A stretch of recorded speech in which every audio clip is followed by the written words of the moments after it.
Hello, Upper East Siders. You know you love me. Anytime the OG Gossip Girl cast is in the news for something, it warms my heart because I love them all so much. But this is a really interesting article that I read. Penn Badgley says his relationship with Blake Lively saved him. So all of them is dead and Serena, obviously, but they dated from 2007. Well, TBD on their start date, till 2010.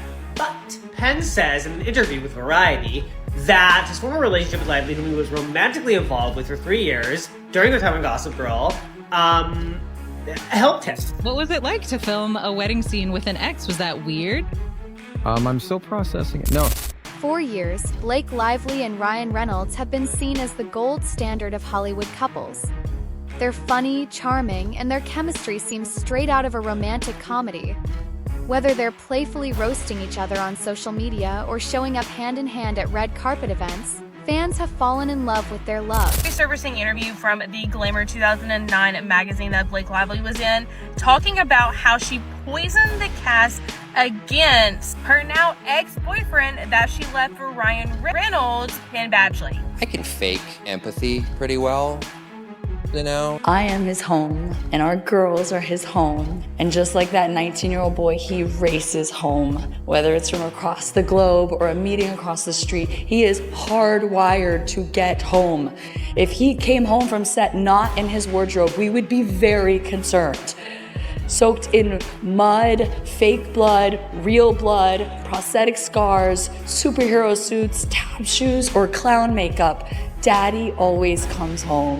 And that man races back to his real life like nothing I have ever seen.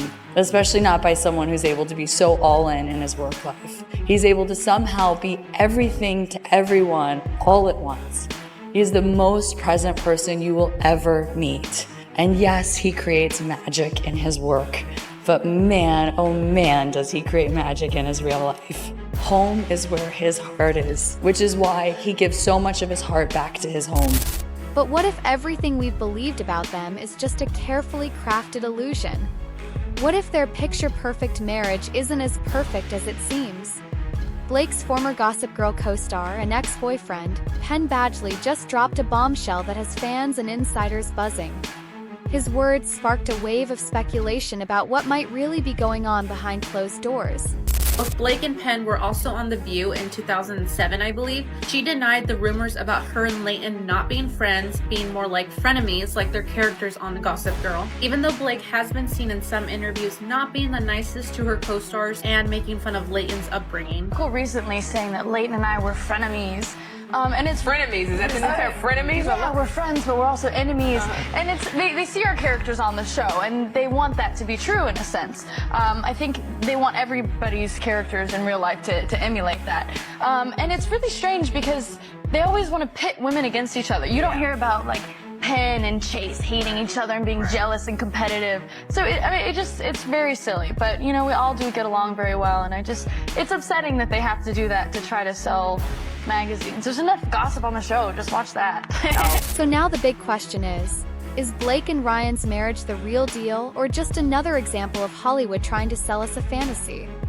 Let's break it down. In the finale of Gossip Girl, it was revealed that the very lovely Kristen Bell was lending her voice to my character, to Dan Humphrey, who is the real Gossip Girl. Sorry, spoiler alert. I thought I would repay the favor. I'm going to put a little narrative spin on Kristen's show.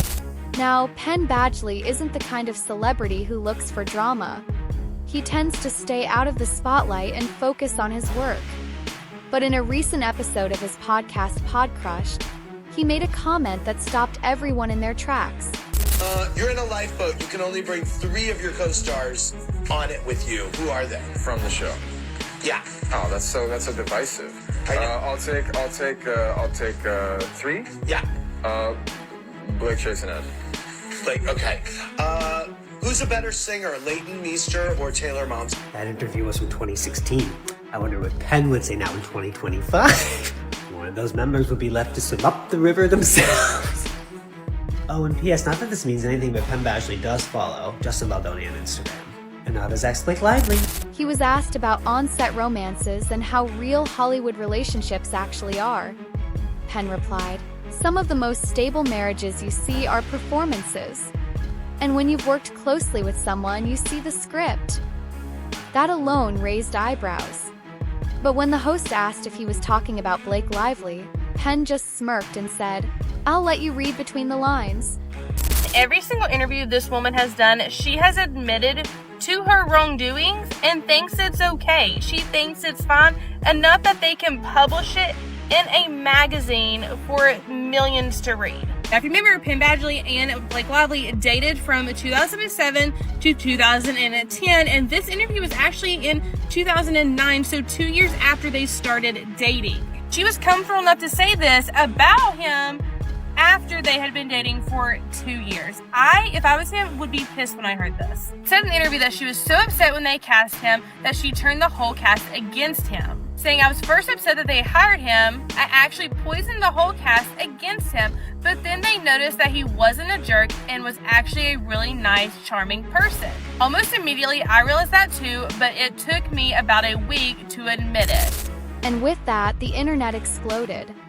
Fans immediately started rewatching old interviews, analyzing their body language in public, and even questioning their famously witty social media banter. Could it be that Blake and Ryan's sweet, playful love story is just one big PR campaign? Between February and March of 2023, Justin and Ryan are having a lot of friendly text messages. Justin reaches out to Ryan to let him know that he got his number through Blake and he just really wanted to reach out and say hello. Justin basically explains to Ryan what a big fan he's been of both Ryan and Blake's work and that he's just a supporter from afar. But the text message that stands out to me is this one over here, which is a little blurry, and I'm just going to read it to you guys. This one's from Ryan. "What a loving and generous message. Thank you. We're both looking forward to getting to know you and your family better. We're also big fans over here. Since before we met and more so after. You've been a wonderful collaborator with B, and that means a great deal to both of us. Being a stand-up person is everything, and you've been just that since day one. Thank you. You hit the jackpot with B. She literally passes on every film and every filmmaker." I don't know about that. "One thing I know, and I speak from deep wellsprung of experience here, having her in your court behind the scenes as a creative is invaluable, and I'm certain she would say the same." There are now theories that their marriage is less about love and more about branding. Both of them have thriving careers, and as a couple, they're a powerhouse. Their fun, light-hearted relationship has made them more marketable than ever, and some believe it's all part of a long-term strategy. Is that Ryan Reynolds filed his motion to dismiss himself from the lawsuit, which is basically saying, "Your Honor, I don't want to be a part of this anymore. Please allow me to exit the room." So for example, they said, "So what does Ryan Reynolds have to do with that? Legally speaking, other than being a supportive spouse who witnessed the first-hand emotional and financial devastation Miss Lively has suffered? Nothing." They bolded it. Mr. Reynolds is a defendant in this action for one reason and one reason only, because billionaire Steve Sarowitz promised to spend $100 million to ruin Miss Lively and Mr. Reynolds' life. Just think about how often we see these two in public, always sharing a laugh or a sweet moment, right when they need to promote a movie or launch a project. Their social media exchanges? Hilarious, yes, but also perfectly timed to keep their names trending. In an industry that lives and breathes image, a seemingly perfect couple is a goldmine.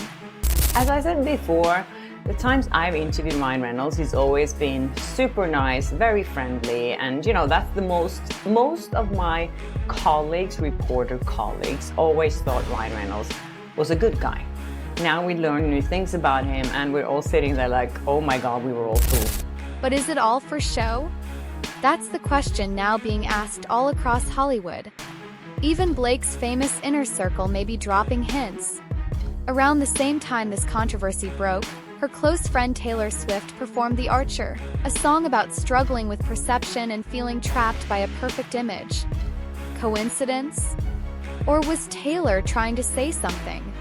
Well, I'm lucky to have good friends who make time for me. Like, they know me and they know that I bite off more than I can chew, and I have 4,000 children. And, they're like, I need to come to her. Like, her apartment is the vortex, and it is the black hole, and I will come to her to see her. All of my friendships in my life are people who build me up to my best, highest self. When I'm feeling good or when I'm feeling down, they're always reminding me of who I am, and that reminder is always like the most aspirational version of me. I feel like they're people who are direct. They're people who will be hard on me when they're like, hey, here's where I see you struggle. And then they also give me the grace to do that for them. So yeah, I think it's just about surrounding yourself with people who genuinely want to see you soar, and surrounding yourself with people who you genuinely want to see soar. Then there was supermodel Gigi Hadid, another one of Blake's longtime friends. She posted a cryptic Instagram story that read, "Loyalty isn't about standing by someone when things are easy. It's about standing by them when things are complicated." Fans immediately took that as a subtle sign that Blake might be dealing with some serious stress behind the scenes. Can we get the lights on? Can we just get the house lights on? Because I want to be able to... Hello, Hugh. Ryan.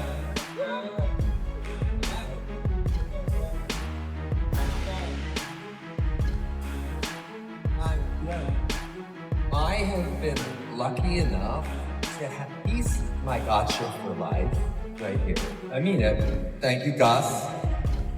I'm his second best friend. All right, Gus. Jesus, I'm so sorry. It's just awful.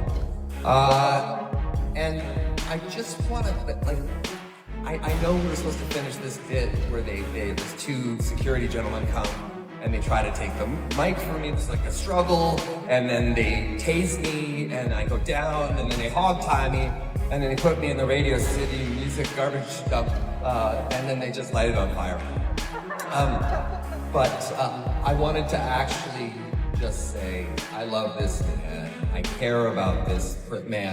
He is genuinely the best human being I know. And I have 4 children. He is the best. Enjoy the rest of the show. You owe me $100. Yeah, I love you, Ryan. I love you, Ryan Reynolds. I love you, man. But you like fifth gotcha for life. And let's not forget Ryan's good friend Hugh Jackman. When asked about the situation during a red carpet interview, he replied, "Ryan's a great guy. I don't get involved in personal matters." But it wasn't what he said, it was how carefully he said it. The hesitation in his voice only added more fuel to the fire. I had 2 surgeries, but I went to the hospital and I was so excited. I have a lot of like dad jokes. So I went to the hospital and I just like couldn't wait for the doctor to like ask me about my hand. And he's like, "What happened?" And I said, "I got in a fight." Which, like, you know, he didn't know it was a movie. And he goes, "Oh, really?" And I go, "Yeah, you should see the other guy." And like, I've always wanted to do that. Oh my gosh. But then, the doctor's like, "Oh, where is he in the other room or is he on stand?" And I was like, no, it's you should see the joke. You should see the other guy. If I look like this, you should see the the joke just totally like crashed. So it was useless. At this point, social media is filled with theories. Some people think their marriage is simply a business partnership, a way to stay relevant and expand their reach. Others believe there might be deeper issues like infidelity or a decision to stay together only for their brand and their kids. It wouldn't be the first time Hollywood has sold the public a carefully polished story while hiding a crumbling relationship behind the scenes. New York Times, I want people to understand, doesn't just report stories. They build narratives. And when they decide that you're the villain, they really don't care about the facts. They care about the clicks. Of course, we also have to consider that Penn and Blake used to date. So, was Penn being honest or just a little bitter? Maybe his comment wasn't a full-blown expose, but a subtle dig at someone from his past.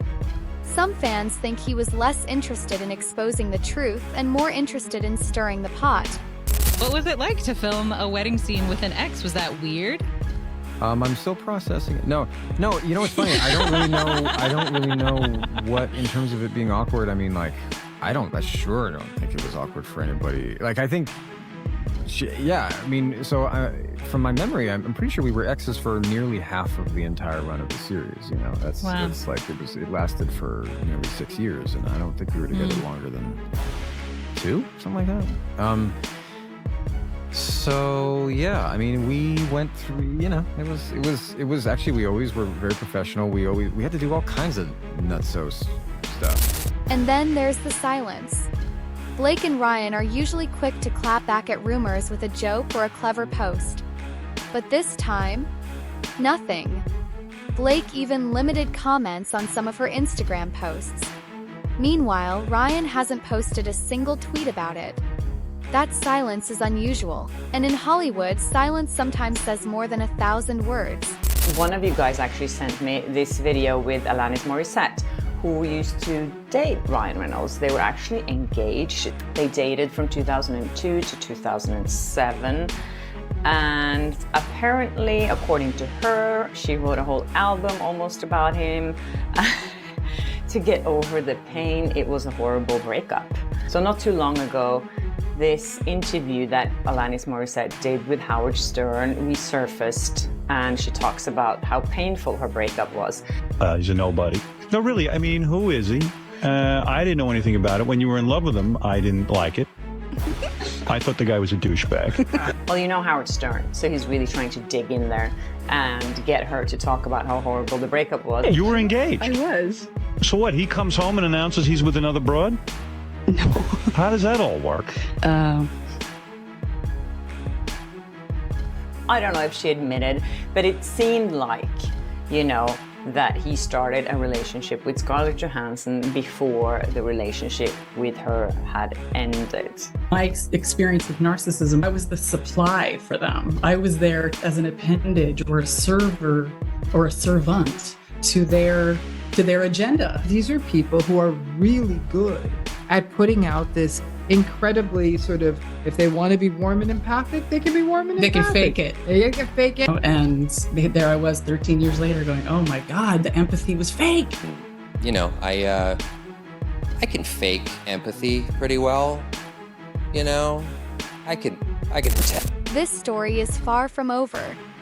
Blake and Ryan don't speak up soon, speculation will only grow. Fans are already watching their every move, looking for signs of tension or cracks in their happy image. Meanwhile, Penn's comment has put him in the hot seat too. Was he being honest? Or did he just start a wildfire for no reason? Penn says in an interview with Variety that his former relationship with Lively, whom he was romantically involved with for 3 years during their time on Gossip Girl, helped him. Quote, beyond a relationship, I don't think anybody was going to be interested in me publicly. The fame that came their way was massive, the actor said, and views that time in his 20s as both, quote, fun and fast-paced, while also having a, quote, dark undercurrent that would bottom out in my later 20s. When asked to clarify, Penn Badgley said, quote, to be honest, I never struggled with substance. He said, Blake didn't drink, and I think our relationship in some ways saved me from being forced to go down that road. Badgley, who is currently starring in the hit Netflix series You, married singer-actress Domhnall Kirk in 2017. Lively has been married to actor Ryan Reynolds since 2012. Of course, we all know Blake has her company Benny Buzz, which is a non-alcoholic mixer, so this all tracks. Honestly, as somebody who doesn't really drink either, that's why we got that glow. Whatever the truth is, one thing's for sure. This controversy has changed how people see Blake and Ryan. Next time they walk a red carpet or post something funny online, you can bet the world will be watching just a little more closely, wondering if it's real or just another Hollywood illusion. Ryan Reynolds admits that he made his daughter, who was then 7, her name is Inez, made her say really inappropriate things. And now people are like, oh my God, what kind of parents are they to do this to their daughter? And I have to say, I am pretty shocked myself. So what do you think? Did Penn Badgley expose a hidden truth? Or is this just another round of celebrity gossip spinning out of control? Drop your thoughts in the comments, and don't forget to like and subscribe for more deep dives into Hollywood's biggest mysteries. Because in this town, nothing is ever as perfect as it seems.